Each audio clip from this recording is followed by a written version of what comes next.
ఏపీకి నిధులు ఇవ్వక తప్పని పరిస్థితి మోడీకి ఏర్పడిందా? అమరావతి రాజధానికి మోడీ ఇప్పుడు కనీసం 100 కోట్లైనా కేటాయించక తప్పదా అంటే తప్పదని అంటున్నారు పరిశీలకులు. ఎందుకంటే ఇప్పుడు ఎన్డీఏ కూటమిలో మోడీకి అత్యంత విశ్వసనీయ భాగస్వామ్య పార్టీ కేవలం టీడీపీనే. ఇతర పార్టీలను తీసుకుంటే వారి గొంతెమ్మ కోరికలను తీర్చకపోతే ఏ క్షణమైనా తప్పుకునే అవకాశం ఉంది. కానీ బాబు అలా చెయ్యరు. గతంలో ఇలా చేసే చేతులు కాల్చుకున్నారు. సో చంద్రబాబు చాలా వ్యూహాత్మకంగా ఇప్పుడు అడుగులు వేస్తున్నారు. అలాగని రాష్ట్ర ప్రయోజనాల విషయంలో ఆయన రాజీ పడే అవకాశం లేదు.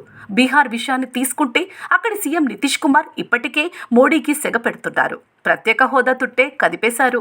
దీనిపై వచ్చే బడ్జెట్ సమావేశాల్లో కేంద్రాన్ని ప్రశ్నించాలని కూడా నితీష్ నిర్ణయానికి వచ్చారు. అంటే భాగస్వామ్య పార్టీ మోడీకి సెగ పెంచుతోంది.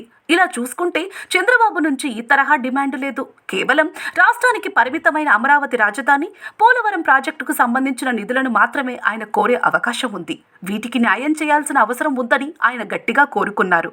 ఇది పొత్తు ధర్మం కూడా. ఎందుకంటే విభజన చట్టం ప్రకారం చూసుకున్న ఈ 2 ప్రాజెక్టులను కూడా కేంద్రమే చేయాల్సి ఉంది. సో మోడీకి ఏపీకి నిధులను కేటాయించక తప్పని పరిస్థితి ఏర్పడింది. చంద్రబాబు కోసమైనా, ఎన్డీఏ కూటమి సర్కారు కోసమైనా మోడీ ఈ విషయంలో ముందు చూపు ప్రదర్శించాల్సిన అవసరం ఉందని అంటున్నారు పరిశీలకులు. ఎన్నికల హామీల్లో లేకపోయినా కీలకమైన ప్రాజెక్టుల విషయంలో మోడీ ముందుకు సాగే విధానాన్ని ఏపీ ప్రజలు కూడా గమనిస్తున్నారు. ఈ నేపథ్యమే వచ్చే ఎన్నికల నాటికి బీజేపీకి ఏపీలో పునాదులు పడేలా చేస్తోంది. సో ఎలా చూసుకున్నా మోడీకి ఇప్పుడు ఏపీని వదులుకునే పరిస్థితి లేదు. మరి ఏం చేస్తారో చూడాలి.